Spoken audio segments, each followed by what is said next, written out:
Bueno, vamos a presentar un caso clínico que consultó al servicio de urgencias, el hospital de IPS, el servicio de urgencias. Bueno, el nombre y apellido del paciente: NN, de sexo masculino, 35 años de edad, que procede de Asunción y reside en Asunción. Su ocupación: empleado, y estado civil: soltero. El motivo que le trae a la consulta es coloración amarillenta de piel y mucosas. Y esto yo no sé si es del paciente alguno, pero sí es para graficar evidentemente como al principio, por lo menos cuando la hemoglobina está en 3 miligramos, por ejemplo, entonces ya se puede ver la ictericia en la esclerótica. Si está un poco más elevada, por supuesto ya van a ver incluso en la piel, ¿verdad? A simple vista, también en la esclerótica, por supuesto, y en todo el cuerpo, ¿verdad? En toda la piel de todo el cuerpo. Acá ven, se puso una mano normal para comparar con el brazo de un ictérico.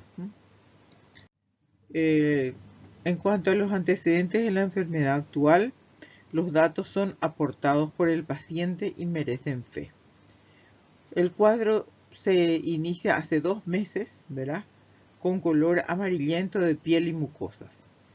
Esto disminuye de manera intermitente, dice, se acompaña de prurito generalizado y además cambios de coloración de la orina que se torna oscura y cambios de coloración de las heces que se tornan más claras de lo habitual.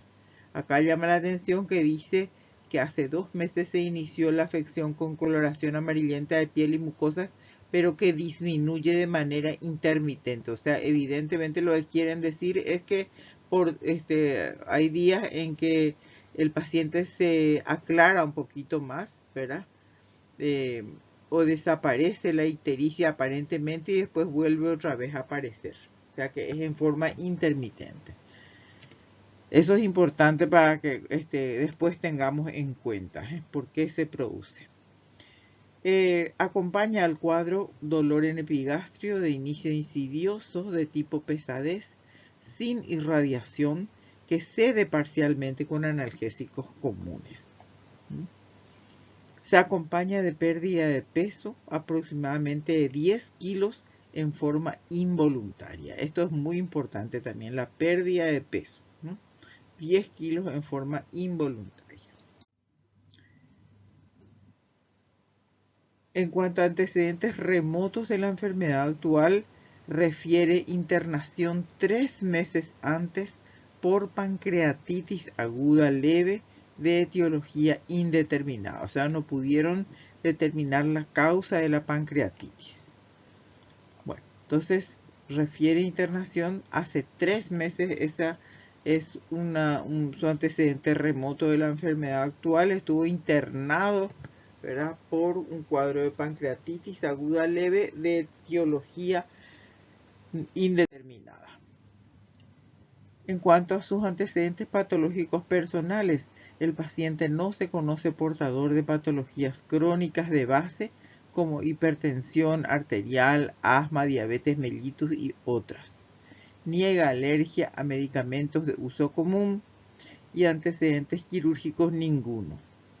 En cuanto a los patológicos familiares, la madre viva, aparentemente sana, y el padre también está vivo y aparentemente sano. Es joven, relativamente joven. Este paciente tenía, creo que 36 años, ¿verdad? Bueno, en cuanto a los hábitos fisiológicos, los hábitos urinarios, el acto inicia, transcurre y culmina sin alteraciones, niega disuria, polaquiuria y tenesmo vesical. Llama la atención la coloración oscura de la orina, coluria, que se presenta de manera intermitente, otra vez repite, ¿verdad?, en relación a los cambios de coloración de la piel. O sea que de repente el paciente evidentemente tiene menos ictericia y también la coluria se vuelve menos intensa, ¿verdad? Defecatorios. Paciente refiere que el acto defecatorio inicia, transcurre y culmina sin esfuerzos ni dolor. heces de coloración más clara de lo habitual, o sea, hipocolia, y consistencia conservada. Los hábitos tóxicos: niega consumo de bebidas alcohólicas, tabaco y drogas ilícitas. En cuanto al examen físico,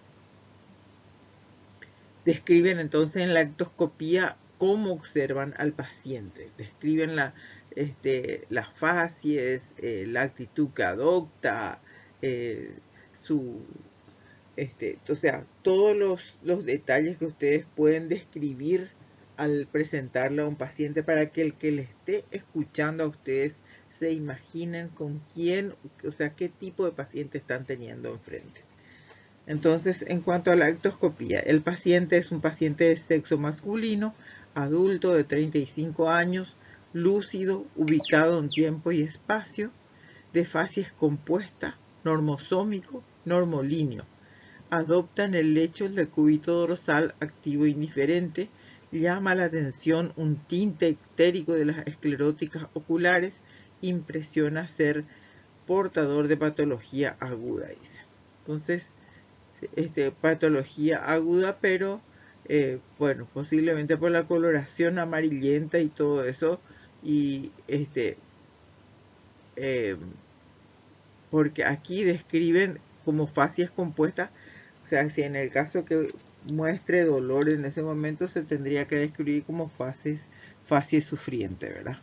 Pero acá puso facies compuestas. Posible en el momento en el cual está describiendo la actoscopía, el paciente estaba tranquilo y colaborando. Bueno, todos estos detalles es lo que tenemos que ver en el examen físico por aparatos y sistemas. Observar su cabeza, su cuello, aparato cardiovascular, aparato respiratorio, el abdomen, que es la región afecta en este caso, genitales, extremidades, piel y mucosas también, que es la parte afectada en este caso, y sistema nervioso. Perfecto. En cuanto al examen de la región afecta, a la inspección estática, se observa un abdomen globuloso a expensas de tejido celular subcutáneo y simétrico. La cicatriz umbilical invertida, que es normal, no se observa circulación colateral, no se evidencia actualmente coloración amarillenta de piel ni mucosas. A la inspección dinámica, sin cambios en comparación con la estática.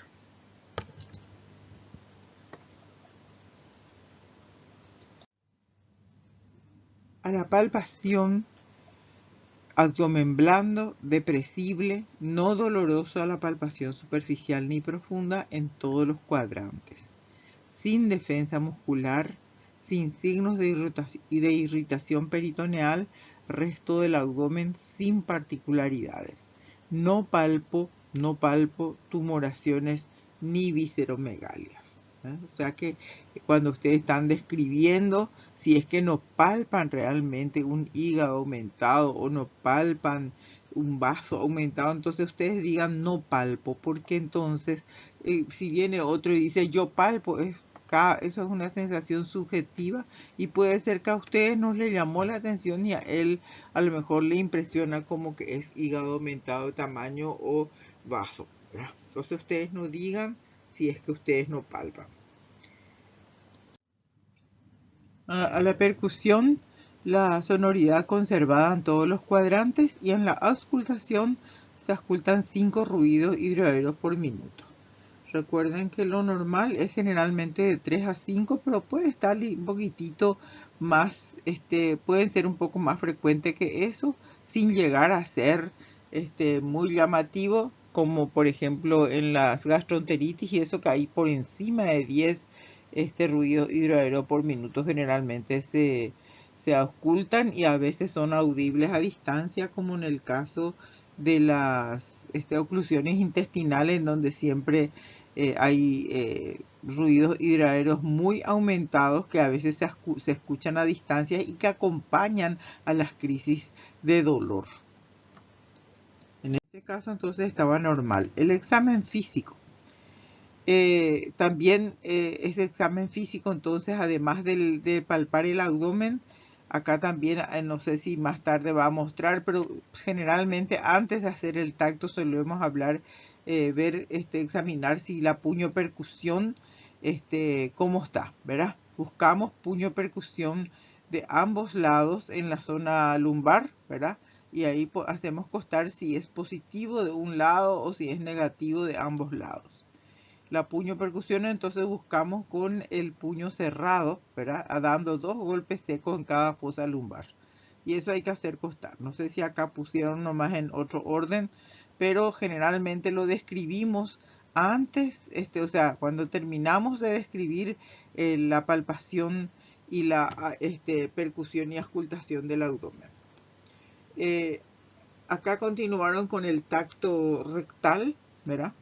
La inspección de la zona perianal se encuentra normal, sin lesiones. Se percibe esfínter anal externo con tono conservado, temperatura rectal conservada, paredes conservadas, ampolla rectal ocupada por heces pastosas. Se extraen heces de coloración normal por el dedo del guante. Esto es muy importante porque entonces ustedes pueden observar al retirar el dedo, ¿verdad? del tacto, pueden observar las características de la materia fecal en cuanto a su consistencia y su coloración, ¿verdad? Porque a veces los pacientes no te refieren, a lo mejor porque son poco observadores, pero ustedes pueden constatar al retirar entonces el guante si las heces son de coloración amarillenta clara o si son acólicas, ¿verdad? En cuanto a la piel y mucosas, entonces de coloración normal en el momento del examen, dice. Él tenía historia entonces de un síndrome coledossiano, o sea, una ictericia posthepática, coluria y acolia, pero hipocolia, pero en el momento en que consulta, él dice tenía piel y mucosas de coloración normal. En su historia, ustedes recuerden de que esta coloración amarillenta de piel y todo su cuadro clínico se presenta en forma intermitente. Así que hay que tener en cuenta eso. Y lo más llamativo, su examen, su internación previa de hace 3 meses atrás, que estuvo internado por pancreatitis aguda, que no se determinó la causa. Bueno, los estudios que se refieren en las siguientes diapositivas, dice, corresponden a la internación anterior en marzo por pancreatitis, ¿verdad? Entonces, vamos a ver estos estudios que eran de la fecha de marzo, cuando había ingresado con diagnóstico de pancreatitis aguda. Acá vemos que los glóbulos blancos estaban dentro de los límites normales, las plaquetas también, los neutrófilos también.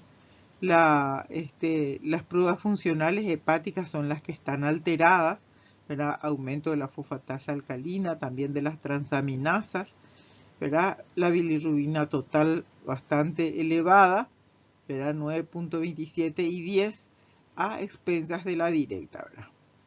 Acá hay que recordar siempre que aumenta también la bilirrubina indirecta cuando la dilatación del árbol biliar intrahepático es importante y se mantiene por un tiempo por presión, ¿verdad?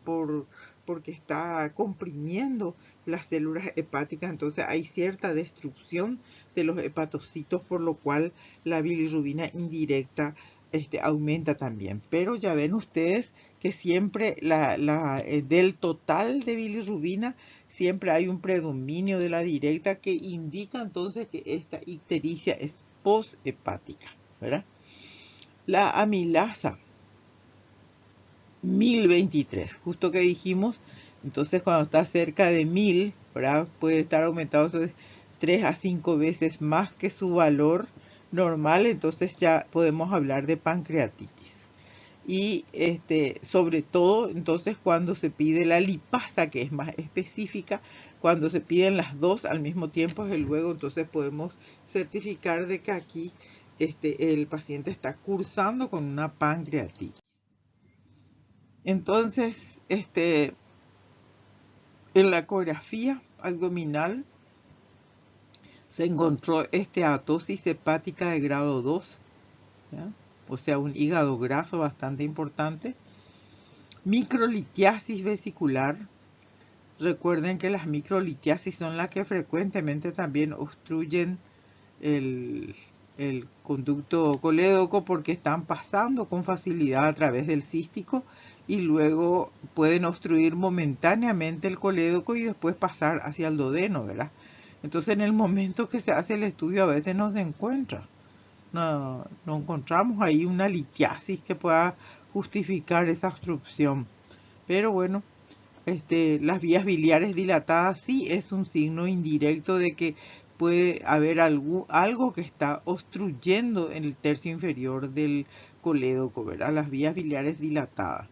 Correspondiente a internación anterior por pancreatitis aguda leve, dice. O sea, en esa época probablemente ellos le hicieron, en realidad le habrán atribuido a esto, a las microlitiasis vesiculares, la pancreatitis, ¿verdad? Que es una de las causas más frecuentes, el barro biliar. La ecografía abdominal, esto es todavía 20 de marzo, la conclusión de la ecografía abdominal fue vesícula biliar muy distendida, paredes engrosadas, sin imágenes en su interior, páncreas de tamaño aumentado. Esta es de otra fecha, ¿verdad? La anterior vimos que tenía microlitiasis, según decía. Acá dice sin imágenes, dentro de la vesícula no se ven imágenes en su interior. El páncreas es de tamaño aumentado, estructura heterogénea y vaso normal. No se aprecia líquido libre en cavidad abdominal correspondiente a internación anterior por pancreatitis aguda leve. Esto es lo que vuelven a repetir, no es actual. También en esa época se le hizo una colangiopancreatografía retrograda endoscópica con progresión hasta la segunda porción del duodeno, donde se observa la presencia de papila tópica. Papila tópica protruyente, recubierta por mucosa de aspecto normal. El orificio papilar edematizado, observándose al corte un tejido de aspecto inflamatorio. Se toman biopsias. O sea, llamó la atención en esa internación en marzo, ¿verdad? Al hacer la colangiopancreatografía retrograda endoscópica y canalizar la papila, encontraron de que esa papila estaba aumentada de tamaño, protruyente y recubierta, sin embargo, de un aspecto normal. Parecía que su mucosa era de aspecto normal, ¿verdad? Pero era bastante protruyente y parecía edematizada, inflamada. El orificio papilar edematizado, observándose al corte, dice, cuando se hizo la papilotomía, se vio un aspecto inflamatorio de la papila. Y se tomaron varias biopsias. Canulación selectiva de la vía biliar principal y posterior contrastación donde se observa el conducto colédoco de 18 milímetros de diámetro. Bastante estaba dilatado. Acuérdense que el diámetro del colédoco es normal hasta 7 milímetros. Bueno, no encontraron imágenes de cálculos en su interior y las vías biliares intrahepáticas también estaban dilatadas. O sea que evidentemente hubo una obstrucción que duró bastante tiempo como para que se dilate todo el colédoco y también las vías biliares intrahepáticas. Bueno, acá vemos que este es el endoscopio. Acá se canalizó la papila con un catéter a través del cual se envió contraste y se tiñó la vía biliar principal. Este es el colédoco que está aumentado, engrosado, aumentado de tamaño y también las vías biliares intrahepáticas. Bastante distendido todo su intestino con muchos gases. Bueno. Esta es una tomografía de tórax, abdomen y pelvis. El tórax, dice, el examen de la unión cérvico-torácica no revela adenopatías. El examen exhaustivo del mediastino no revela tampoco adenopatías. Índice cardiotorácico dentro de límites máximos normales. Superficies pleurales libres. El examen exhaustivo de ambos campos pulmonares no revela imágenes que sugieran secundarismo, ¿verdad? No hay imágenes que hagan sospechar metástasis. Densidades pulmonares conservadas, estructuras mediastinales sin cambios, silueta cardiovascular normal. En cuanto al abdomen y la pelvis, a nivel bilio-pancreático se logra delimitar los siguientes hallazgos.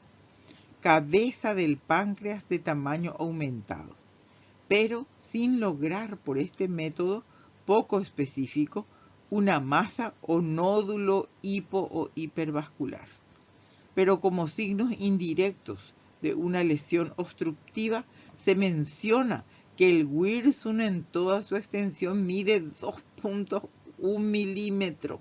Está súper dilatado el Wirsung y a nivel de la cabeza llega a medir 4 milímetros de calibre.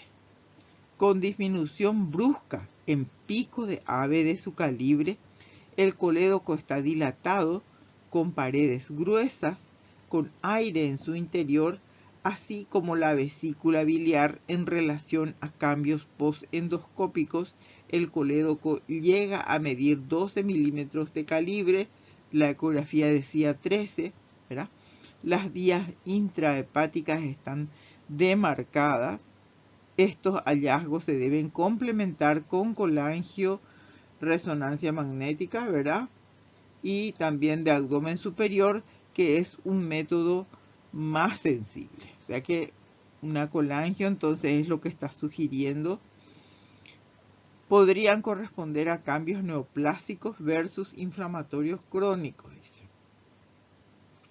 A nivel abdominal, el hígado muestra forma y tamaño conservados, sin lesiones focales de interés. Tras la inyección de contraste, no se evidencia tinción de estructuras patológicas de interés. Suprarrenales y riñones sin alteraciones. Entonces acá lo que aportó es que la cabeza del páncreas está de tamaño aumentado y hay una gran dilatación del conducto de Wirsung. Gran dilatación. Bueno, esta es la tomografía del paciente, pero vemos que esta es una foto.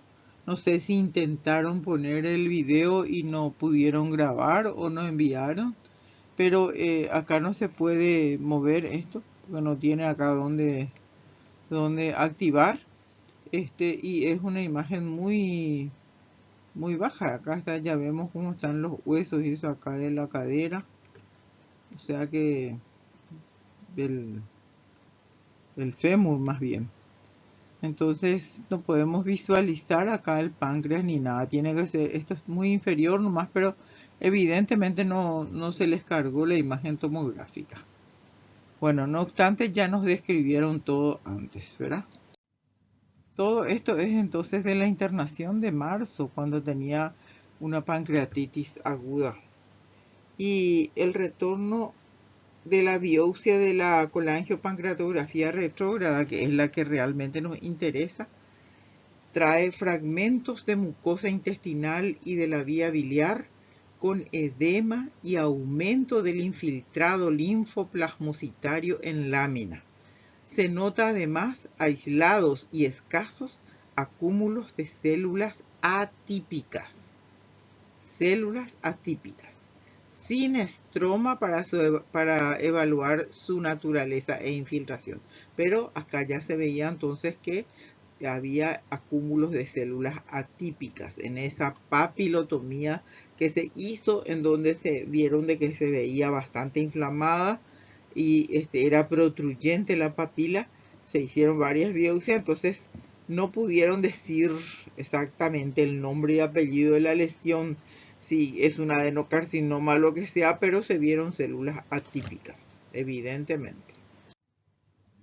Bueno, este es el retorno de los marcadores tumorales que se habían pedido. El 25 de marzo trajeron los resultados y lo que todos estos son marcadores tumorales. El CA, en este caso, acá tienen todos los valores de referencia, ¿verdad? Y esto tenía el señor CA199 tenía 494. Este CA199 lo que él tenía aumentado, entonces bastante aumentado luego, porque el valor de referencia es 4 por mililitro. Entonces se ve eso entonces en los casos que no son neoplásicos, se ven las pancreatitis, en la obstrucción biliar, cirrosis y fibrosis quística se pueden ver entonces aumentado el CA199. Él tenía excesivamente aumentado, ¿verdad? O sea que esto ya es sugestivo de que hay un proceso neoplásico acá, ¿verdad? Además de su pancreatitis, que justifica también que esté un poco aumentado. El resto está dentro de valor normal, ¿verdad?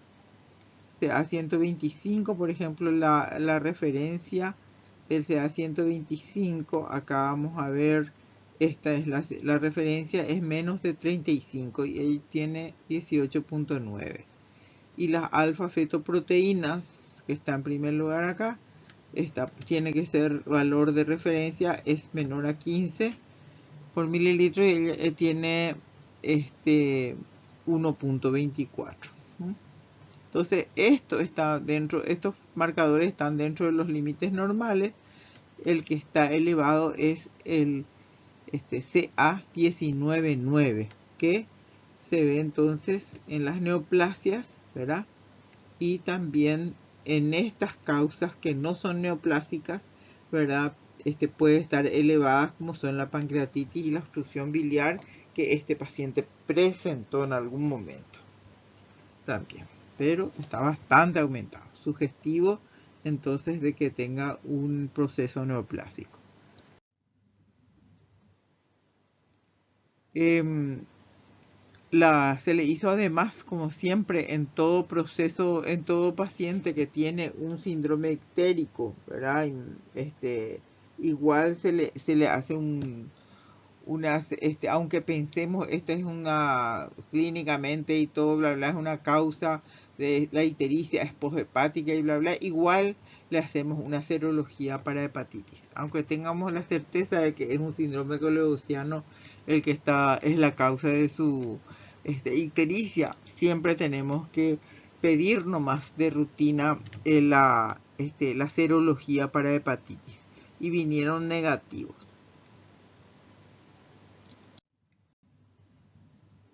Los estudios que se refieren en las siguientes diapositivas corresponden a la internación actual en mayo.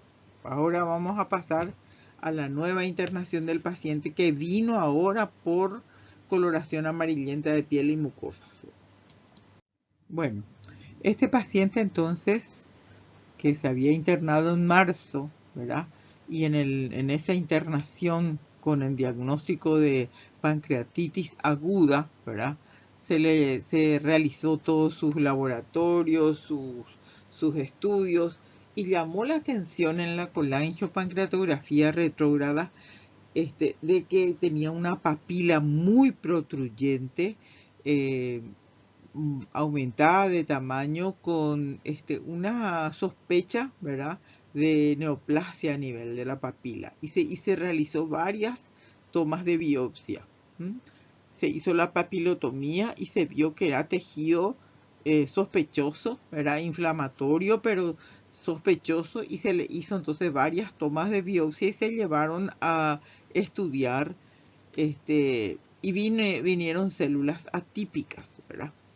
Y además de eso, ¿se acuerdan ustedes del CA19-9 que estaba sumamente aumentado en cuanto a, o sea, que también hacía que la causa de esta papila aumentada de tamaño corroboraba de que sea de origen neoplásico, ¿verdad?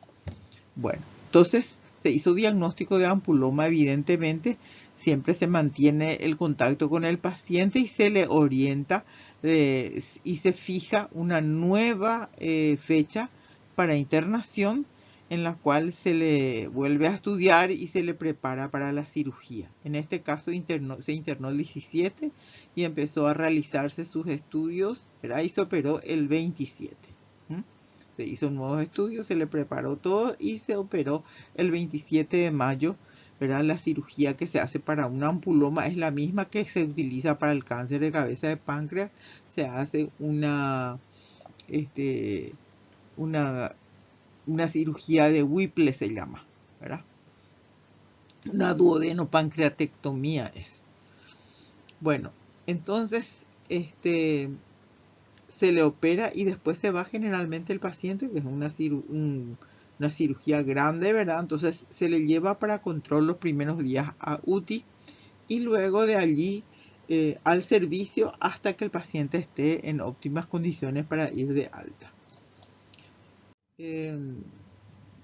Esta es la duodenoscopía que se realizó al ingreso. Se realiza duodenoscopía para toma de biopsias de la papila mayor duodenal por sospecha de ampuloma. Que ya vieron ustedes que tenía células atípicas que vinieron el resultado de sus biopsias primeras. Acá se le volvió a hacer la duodenoscopía y se envió otra vez para estudiar, ¿verdad? Todas las tomas biópsicas que se realizaron. Se constata papila mayor protruyente con una gran ulceración central. Este es el motivo por el cual pasaba bilis hacia el duodeno y se tiñeron las heces y desapareció la coluria y el paciente también se blanqueó. Todo su laboratorio estaba normal, sus pruebas funcionales hepáticas normal en el momento de su ingreso. No se realiza, se predice, el paciente no tiene signos de obstrucción biliar.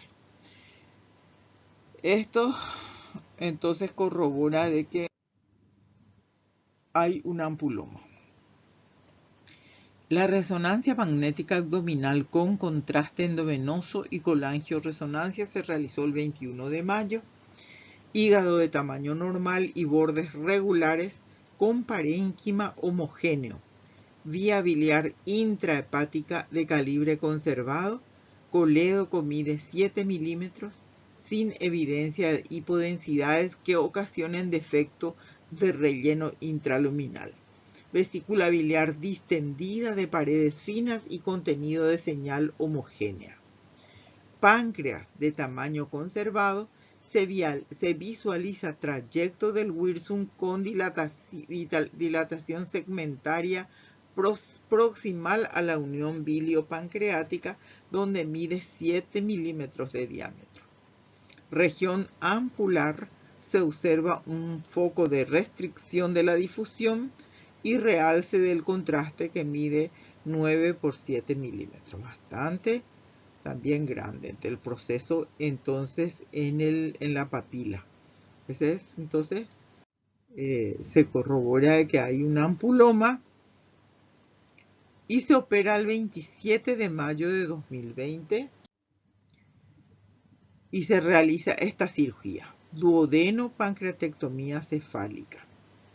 El hallazgo operatorio, una tumoración de 1 centímetro de diámetro aproximadamente en cabeza de páncreas, de consistencia sólido-elástica con plano de clivaje a los vasos mesentéricos.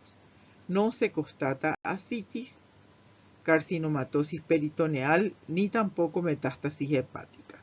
Se aparece un quistecito que había de 1 centímetro en la cabeza del páncreas. Bueno, este es el resultado de la anatomía patológica en donde se llevó toda la pieza. Acuérdense que aquí se llevó la vesícula que se saca completa, la parte del colédoco que se seccionó también, la cabeza del páncreas y una parte del estómago, ¿verdad? El antro gástrico. Y después todo el duodeno, hasta la cuarta porción, o sea, después del ángulo de Treis, hasta el yeyuno se secciona. Se saca todo el duodeno, entonces hasta el ángulo de Treis, o sea, donde prácticamente se saca una porcioncita del yeyuno. Entonces es una pieza de anatomía patológica la que acá se describe, y todos los detalles de cada una de lo que recibieron para estudio anatomopatológico. Esta es la pieza, ¿verdad? Acá se ve la vesícula con su cístico, parte del colédoco, ¿verdad? Esta es una parte del antro gástrico, ¿verdad? El duodeno, todo hasta el ángulo de Treis, entonces. Y esta es la cirugía, ustedes ya saben, ya les explicamos en otra oportunidad también. El diagnóstico dice: duodeno-pancreatectomía cefálica y vesícula biliar, adenocarcinoma infiltrante de tipo ductal, tipo pancreato biliar de ampolla de Vater. O sea que es un ampuloma. Adenocarcinoma infiltrante de tipo ductal, tipo pancreato biliar de ampolla de Vater. Grado histológico pobremente diferenciado. G3. Medida de la neoplasia 1.6 por 0.9 centímetros. Localización intraampular, ampular ductal, tipo pancreato biliar. Invasión linfovascular presente focal. Invasión perineural presente focal. Extensión tumoral infiltra la capa muscular propia de la porción intraampular duodenal y se extiende focalmente y directamente al páncreas en una extensión de menos de 0,5 centímetros. Márgenes quirúrgicos libres de neoplasia. Margen quirúrgico pancreático proximal, cuello libre de neoplasia. Margen quirúrgico del proceso uncinado, arteria mesentérica superior, libre de neoplasia. Margen quirúrgico del conducto colédoco, libre de neoplasia. Margen quirúrgico proximal gástrico, libre de neoplasia. Margen quirúrgico distal yeyunal, libre de neoplasia. Tejido pancreático no neoplásico, neoplasia intraepitelial pancreática, mucosa gástrica, gastritis crónica leve y superficial no activa de cuerpo, sin evidencia de neoplasia. Mucosa duodenal no ampular sin alteraciones histológicas, libre de neoplasia. Mucosa yeyunal con áreas focal de denso infiltrado linfoide en lámina propia. Vesícula biliar sin alteraciones histológicas, sin evidencia de neoplasia. Conducto colédoco sin evidencia de neoplasia.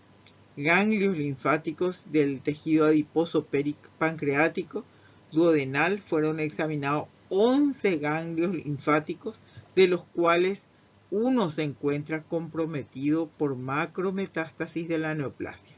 O sea, de 11 ganglios linfáticos que se sacaron, que se estudiaron, uno de ellos estaba comprometido, pero no estaba rota su cápsula. O sea, no tiene extensión extracapsular. Bueno, el ganglio coledociano, fueron examinados 4 ganglios linfáticos, todos libres de metástasis. Y ganglio retrocoledociano también, tejido adiposo sin evidencia de neoplasia. No se observa tejido ganglionar, o sea que ustedes ven entonces que los márgenes quirúrgicos están todos libres prácticamente de o sea, tejido normal, ¿verdad? Todo, cada extremo de la pieza quirúrgica, entonces evidentemente estaba libre ya de neoplasia. Perfecto.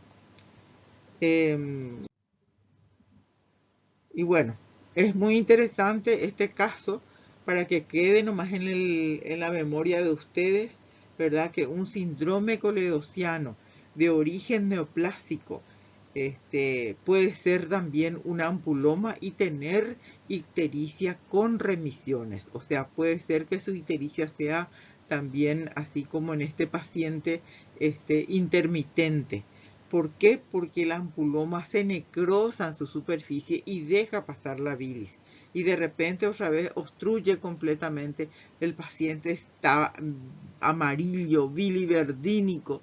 Prácticamente en este caso llegó a 10 su bilirrubina total, a expensas de la directa siempre, pero ya ven ustedes que bastante subió su bilirrubina, pero no tanto como aumenta cuando uno tiene, o sea, cuando tenés un paciente con cáncer de páncreas, porque el cáncer de cabeza de páncreas va aumentando de tamaño, va creciendo y comprimiendo cada vez más el conducto colédoco, por lo tanto no tiene remisiones ese cuadro. Generalmente es progresiva, empieza con un cuadro insidioso, que no es muy específico, molestias, pérdida de peso, inapetencia, astenia, pero la ictericia va apareciendo en forma muy insidiosa, ¿verdad? Mucho tiempo ya después de que se inicia el cuadro de Caigüe del paciente, que no se alimenta bien, que tiene meteorismo y esas cosas, ¿verdad? Inespecíficas. Aparece luego la ictericia, se va instalando en forma progresiva y ya no tiene remisiones, se va volviendo cada vez más amarillo el paciente hasta llegar a tener un color biliverdínico, y su laboratorio generalmente llega a 20, a 30 y a veces hasta 40 de bilirrubina total, siempre a expensas de la directa. La directa es la que está más aumentada, pero también hay destrucción de los hepatocitos por la compresión de la dilatación de las vías biliares intrahepáticas. Por eso aumenta también la indirecta. O sea, se destruyen hepatocitos. Y entonces las transaminasas suben, la bilirrubina indirecta también sube, pero siempre es mayor la cantidad de bilirrubina directa, la conjugada, la poshepática. Y bueno, esto es lo que le quería mostrar como causa neoplásico de síndrome coledociano, y explicarle por qué el paciente ingresó ya sin ningún síntoma aparentemente, y su laboratorio y todo estaba normal. Y bueno, pero ya tenía su diagnóstico previo de su última internación hacía 3 meses, y estaba esperando para su cirugía. Bueno, muchas gracias. Un placer a todos. Un abrazo.